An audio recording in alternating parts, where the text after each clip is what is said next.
Hello, hello, hello, beautiful community. I hope that you're doing well tonight. I am Jackie Boyd. My pronouns are she, her, they, them, and I'm just getting myself a little organized. I'm so thrilled to be with you this evening and talking about care coordination. Hi, everybody. Welcome, welcome. Hi, Stacy. Great to see y'all. How are we doing tonight? I hope that you are doing well, that you and your loved ones are comfortable and safe and secure. If you're here tonight, hopefully you are here to learn about care coordination.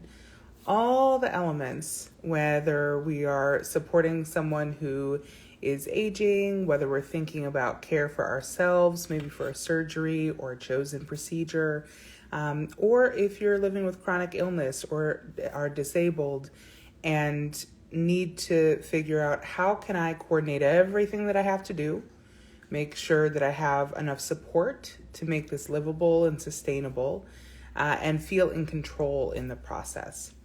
No easy task. So if you're here tonight, that's what we're here to talk about. How do you coordinate care? What are the resources available to you to do that and make that easier? And so hopefully you've brought your questions. I'm so excited to see you and to have this conversation. Last week we talked about housing. Unfortunately, that video didn't save. So really, really sorry that video didn't save, but tonight hopefully we'll have better luck and we can get all those care coordination resources to you for now and for future reference. So I thought that it might be helpful to start out talking about what care coordination really is and why it's important. I really view care coordination and by extension care management or care planning as the roadmap, right? We want to understand what are the goals for this person's life, for their well-being, for their health. What are the resources? Who's involved? So who's that part of that care team or who could be part of that care team? And what are the tasks that need to get done? If you think about care coordination and all the millions of things that you do for your loved one or for yourself, it can get overwhelming. Things can get out of control very easily. And oftentimes you have people that want to be involved and want to be a support, but don't know how to show up and don't know what to do. And I see this all the time with the caregivers that we work with because, I think caregiving can be a very overwhelming experience because so much is on your shoulders. And so I see caregivers get tunnel vision and are, if they're not doing it, it's not getting done. If people ask to help, they don't know how to let someone help because it feels like I just have to get through all of these steps. So care coordination and care planning can really help to slow that stress train down and say, okay, big picture. I love this person. We love this person. We want to be sure they have quality of life through end of life. What's it going to take to make that happen? So let's start by talking about the care team, because this is the part that is so stressful, I think, for many people is they don't see the support. They don't feel like they've cultivated the support or people don't have capacity. And this has been really true in COVID times, right? We aren't even able to be together in the way that, if you had a loved one who wasn't doing well, you'd probably just pop in on them before. But with COVID, we can't even do that. So building that care team has become even more important. So when I think about care teams, also circles of support system, whatever your terminology, it's the people in your intimate or close circle that could be part of helping care for your loved one. So it doesn't mean that everybody that you think of is going to have capacity or that they're going to be good at what needs to be done. But it means that we start by brainstorming who, right? Say that you have a surgery coming up and you're a super independent, awesome person, because of course you are, and you run stuff and you don't need help and yada, yada, yada, yada. Every surgery goes better if you have a support team.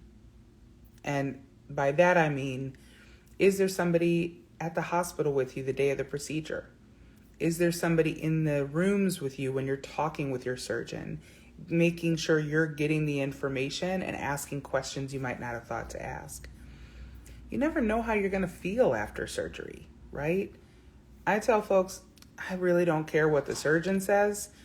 Any medical procedure, you should prepare to feel like you got hit by a truck, because it impacts your whole body. When we cut into our body, it impacts our whole system. So you might have inflammation, you might have nausea, you might have weakness, you might have fatigue, you might have things happen that you couldn't have anticipated. And so your surgery is going to go better if you have someone to support you, right? Somebody to check in, be there with you that first night, stop by the next day, make sure you're eating, get your medications.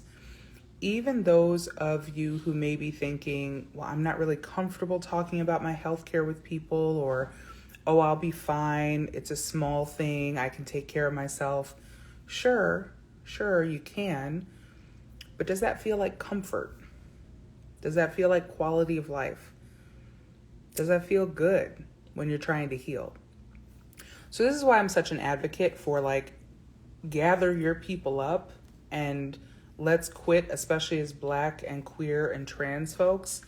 Let's quit pretending like we don't need each other and like the healthcare system is there to serve us, because it's not necessarily. And your care will be better if you are in it with someone you love, if someone you love or some ones you love are part of your care team. So I want to say hi, everybody. So glad that you all were able to join us tonight. Jackie Boyd, she, her, they, them. I see a lot of friends in the room. How y'all doing this evening? Please put a little hello or a little something in the chat, because I miss you and I know a lot of you know each other. So glad that you could be here tonight to talk about care coordination. And any questions you have, of course, let me know. So again, whether for you, yourself, someone you love, a friend, a family member, it starts with the team. And I dream big when I talk with our clients. I'm like, anybody you talk to, anybody you love, anybody that has ever offered help, anybody that's nearby, you want to kind of brainstorm a list of who could be part of supporting the care, right? Because there might be somebody who is super funny, who's hilarious, always picks your mood up. You want that person helping you calm down before or after your health issue. You might want that person to show up in the hospital to cheer your loved one up. You might want that person to make a couple calls when you know your loved one isn't doing well. So thinking about who's on the team and then what role they can go into is the first step of care coordination, because you don't want to do all this alone. Hey, everybody, thanks for your sweet messages. Miss you all too. So after you've identified folks, how do you move to that next step to actually get help? Well, you call a meeting, of course. So a lot of times I'll reach out to folks initially one-on-one, but then I always try to move us in the direction of like a planning meeting so that everybody on the team knows each other, everybody gets a chance to share their concerns, their perspectives, and you can problem solve as a group. It increases investment for people to be asked specifically to help instead of, oh, I'll call you if I need you. Well, that person may not be available when you call. But if you say, hey, I really am concerned about this element of care for mom, and I just want some brainstorming power on it. Could you meet with me and a couple of other people that love her to just talk through our options and to figure out what our needs are and how we progress? So again, you want to be thinking about that project management brain, that roadmap brain, always figuring out what are the goals, what are the resources, how are we going to get there? So some of the other tools that are available to you when it comes to care coordination are online. There's a lot of great tools to communicate with a team, to schedule for appointments, to do all kinds of things.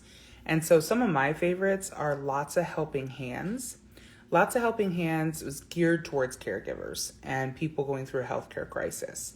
And it's online, it's an app, it's a way to communicate with everybody on the team. in an ongoing and fast way. So you can ask for support, you can share updates, you can keep people engaged without having to make a million phone calls. So lots of helping hands, caring bridge, care calendar. There's a lot of tools out there that are similar, that are like, hey, mom needs a ride to the doctor next week. Who can do it? Hey, we've got these appointments coming up. We need meals made. All those kinds of things are in those calendar apps. So if you need that kind of communication support, go there. Other things that can be helpful, and I'm just going to look at my notes because I wrote down a lot. Planning for care. Hey, Corey, good to see you. Hi, Tinu.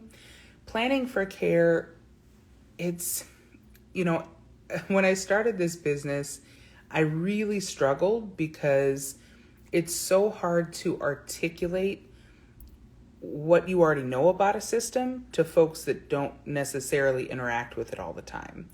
And so I think part of care coordination and feeling confident in the decisions you're making as a caregiver or for yourself is having more information. So these are some of the places I go to get more information or to find articles or to find the latest resources that are out there, in particular for seniors and LGBTQ plus folks. So AARP, fantastic. They have more resources than almost anybody, and they have a guide I'm constantly using called the Prepare to Care Guide. And that guide is your one-stop shop. I absolutely love it. It will take you through every element of coordinating care for a loved one. It's available in English, in Spanish, in Mandarin. It's for LGBTQ specific. They have one for veterans. They have done a great job of making this one-stop guide accessible to different communities. And I tell you, it is fantastic. There's all kinds of resources in there. They talk you through what to expect when you're caregiving for someone. And they have a care planning element that basically you can use. You can write down everything for your loved one so that you can keep yourself organized. So that is like, if you need a resource, if you need a toolkit, if you need that roadmap created for you, of course you can always call the care plan. But this tool, Prepare to Care Guide from AARP, is phenomenal, absolutely phenomenal. We also have a document that may be helpful to you called the Roadmap to Successful Aging. And this sort of breaks down in stages what we should be thinking about, addressing, updating, coordinating at different stages of life, right? So in early adult years, middle-aged and mid-adult life, older age, and advanced older age. Our guide is 8 pages. It's an easy read, but it takes you through, here's what you should be thinking about, and here's kind of a checklist so that you can see what is coming in the road ahead. Because I think that's the other pain point is, if you haven't supported a loved one through end of life before, you haven't supported a loved one going through a healthcare crisis, it can be really terrifying because you're not sure if you're doing the right things. You don't know what questions to ask, and you're afraid that you might be missing something. So this roadmap to successful aging is useful for anybody over the age of 18 to kind of take control of your aging process. So that may be helpful to you. The Services and Advocacy for GLBT Elders, SAGE. Hi, Ilka. Great to see you. SAGE is a group that I've been blessed to be involved with for the last 6 years. And they have an amazing database of resources for LGBTQ plus folks. I am telling you, if you want to know what's happening in LGBT aging, whether it's housing, policy, advocacy, best practices, you want to go to SAGE first. And they have a national library specifically of LGBTQ plus guides, blogs, experts, articles. They're the place that I go to really see what's happening and what's coming next for LGBTQ plus seniors. So there's a couple of great resources there for care planning and care coordination. They have a lot around advanced directives and how to have those conversations and make those plans, even if you are aging solo or if you have a small circle of support. So, all right, everybody, I've been talking a lot, and I love our community, so I would love to hear from you. What is one question you have about aging? What is one question you have about aging? Go ahead and put that in the chat, and I will keep talking at you, and hopefully this is helpful. So I wanted to share some things that would be useful within medical systems, right? Because sometimes you need advocacy and coordination right there and then. And whether you're in a hospital, at a doctor's office, in a rehab facility, one of the best forms of support and knowledge around care planning is the social worker. And there's different terms at different places. Might be called social worker, the discharge planner, or the care manager. So any of those terms mean that that's the person whose job it is to give you resources for the next step, to help you figure out, okay, what else do we need? What happens from here? Now, it is important to keep in mind, those folks are often very busy.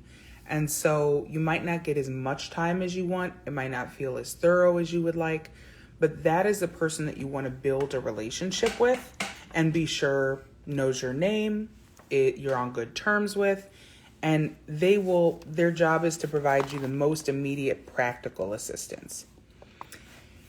If something happens and you're not getting what you need in that medical situation, I have another video on hospital hierarchy and I think nursing home hierarchy, so that may be helpful to you to take a look at as well.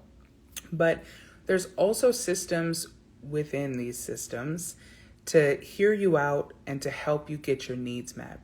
So some of those things might be an LGBT client or patient navigator. Hospitals like Rush have designated LGBTQ plus affirming navigators to help support you with navigating their system. So, that can be incredibly helpful to you to see in my hospital, is there somebody that's LGBTQ plus specific, or is there a patient navigator that can help me with understanding these elements and getting connected to somebody who can coordinate care. There's also probably a patient satisfaction arm, and that might sound like the other terms might be patient satisfaction, quality assurance, patient navigation, anything with patients and something to do with satisfaction, quality assurance, or, general happiness is what you want to look for next. So like University of Chicago has a really expanded program around this. So again, if you're having challenges, if you need resources, you can call the patient satisfaction department to get that support. There's also, in most places, if you really aren't getting your needs met, I recommend going up the hierarchy, contacting the administrator, contacting and submitting something around grievance, contacting the director. You deserve quality care and you deserve quality support in care planning. Our healthcare system goes really, really fast. So oftentimes it's on us to kind of slow it down and say, hey, here's what's really happening for me and my loved one, and here's where I need the support. And oftentimes having that personal relationship and that personal conversation helps you get your needs met. Sorry, I'm taking a look at my notes. Any questions that people have? I want to be sure to answer your questions. Other places that you can go for support around care coordination, because really what I mean when I say that is putting together the plan, getting the resources, figuring out who your team is, outlining the to-do items. People don't know that there's folks that can help with that. So that's what the care plan does. That's what we do day in, day out, is help families identify what are the top priorities, what's our anticipated timeline, what's it going to take to get there. So I'll give you an example. There was a couple that I was working with last week, and they're just lovely. The one partner has memory loss and the other partner is fine, but is starting to have some health issues. And one partner really wanted to move into senior housing, and she was so nervous because she knew her spouse didn't want to. And so in the context of a facilitated conversation, I was facilitating, we were all talking, they got the chance to explore and not be in the same patterns of communication that they've been in, right? So they were not making assumptions. They were able to be asked new questions and really listen to each other. And we were able to come up with a plan that they both were happy with. That yes, it is the right decision to move, but that move doesn't have to happen now. We can have a nice last summer in our beautiful Chicago home before we move into senior housing. And that once they move into senior housing, they didn't have to sell the house right away or try to hurry up and get everything done. They're in a very lucky financial position to where they don't have to do that. They can move into senior housing and then take their time sorting through their items. So regardless of what your income level, regardless of where you're at, you can always call us and we will do our best to help you have these conversations and to feel like you have a roadmap for what's coming your way. So you can contact us. If you're in another state or if you need other resources or if you're like, care plan's okay, but I want to try somebody else. There's patient advocates. Might be a good place to start looking up patient advocates in your area. Or the Aging Life Care Association. That's a group we're a part of with care planners and care managers that are, again, in your zip code, in your area, and can help you think through these things.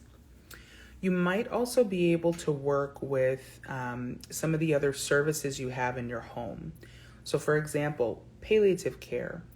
Palliative care offers a social worker that can come see you and work with you and your loved one on a monthly basis. As a reminder, folks on palliative care probably have complex medical issues and are focused on quality of life. They want to maybe not do every test. They want to understand the impact that certain treatments will have on their bodies and their quality of life. So palliative care is used to these conversations. And I find that the social workers with palliative care services really want to help.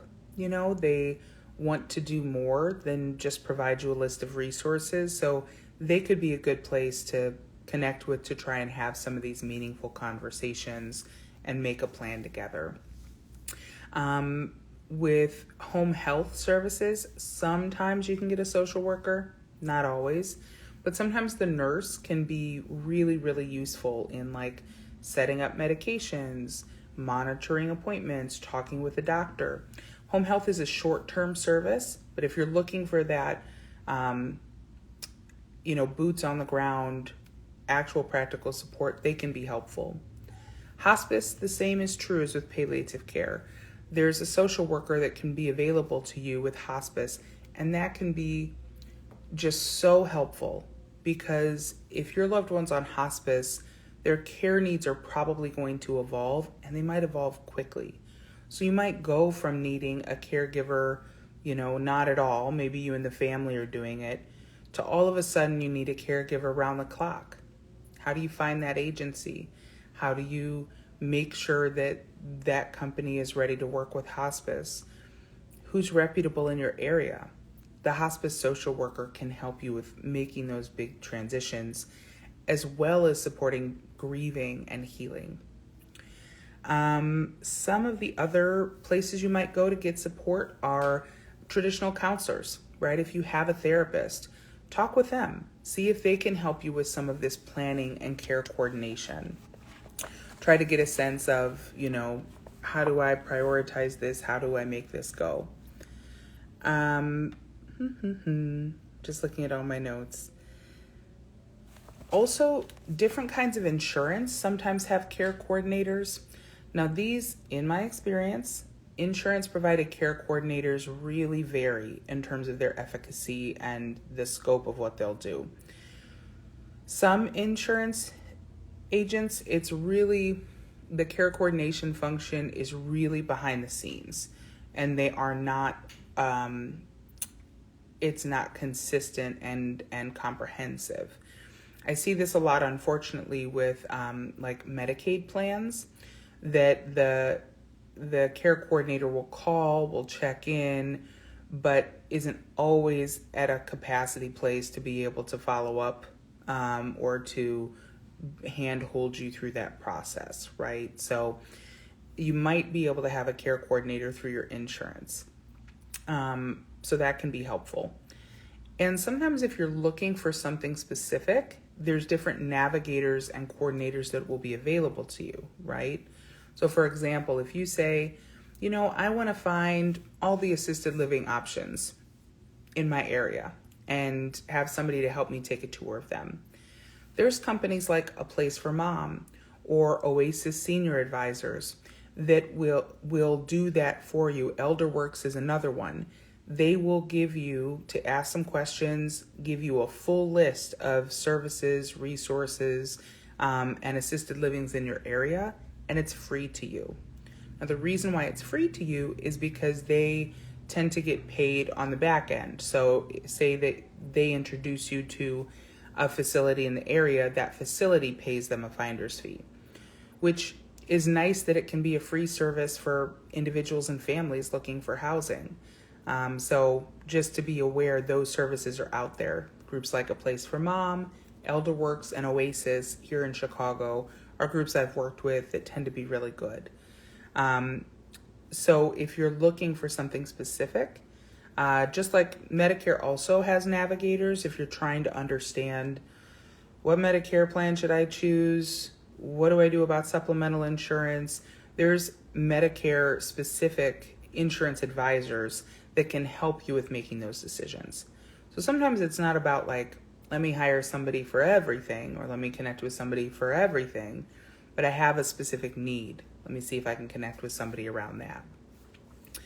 So those are some things to be aware of. I think those are all my notes for tonight, y'all.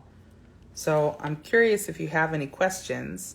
I think that care coordination can really help improve health outcomes. Research has shown this, that if we have better coordination and care management around our healthcare, and in particular around times of transition, right? Making sure that we really know our options, that we feel comfortable with those options, that we have done some of our own research and have a pathway, that of course care goes better, right? Of course our health is better if we have a plan. So wherever you are at, whatever you are doing, I want to just remind you of a few things. One, let's do away with any shame or uncertainty when talking around our health, okay?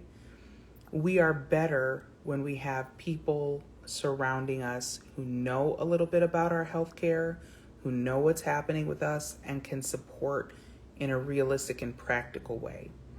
So please, if you're one of those people that says, I don't need anybody, I don't want to be a burden, I'm uncomfortable talking about this, please push through. Please push through. Because we have to practice letting folks in. We really do.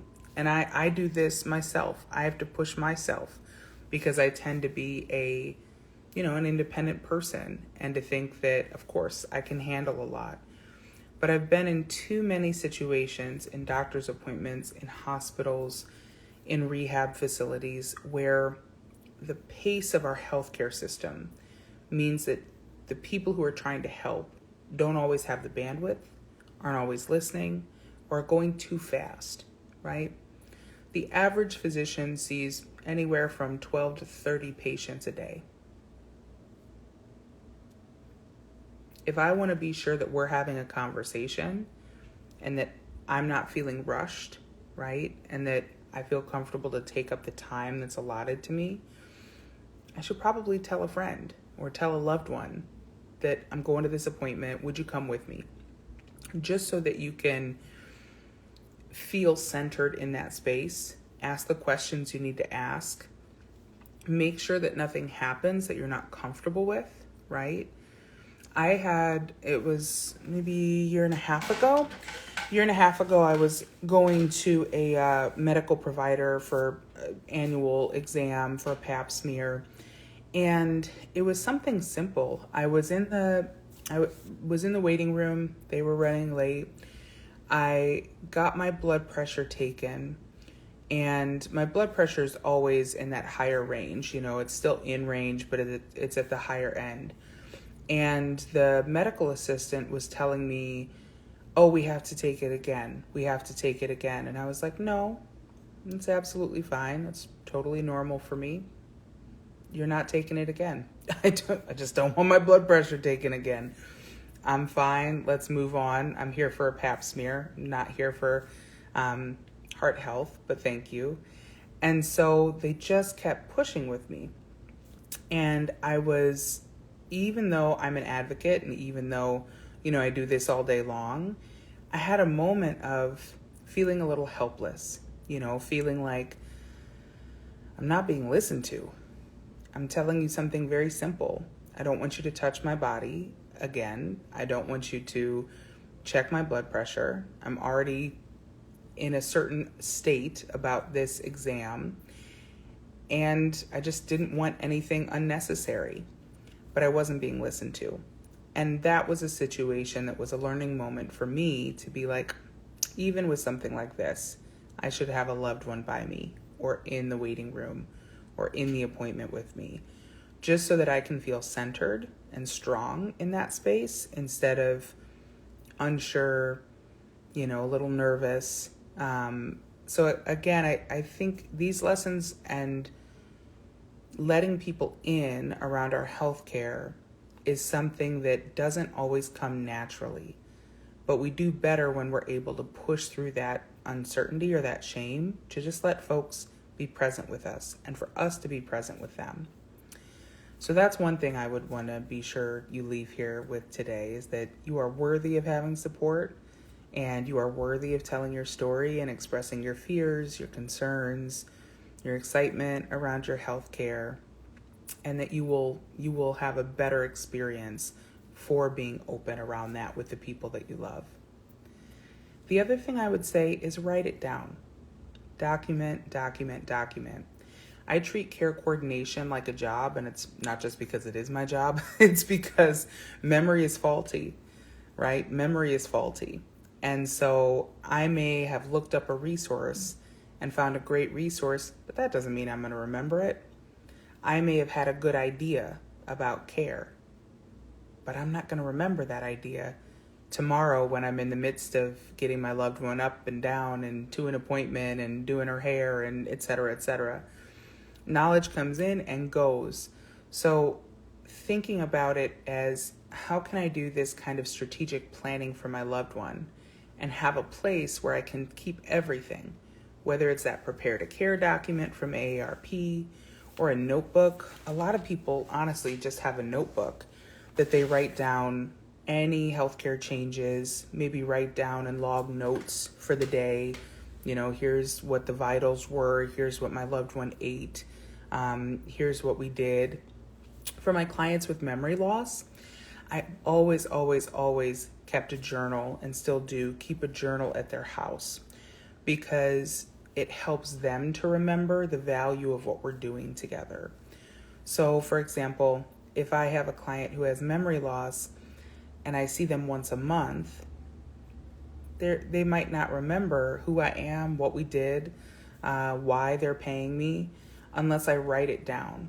And so I would have a journal where I'd write the date, what we accomplished, and what was next on our to-do list, so that it was really clear, here's what we did today, and here's what we have yet to do.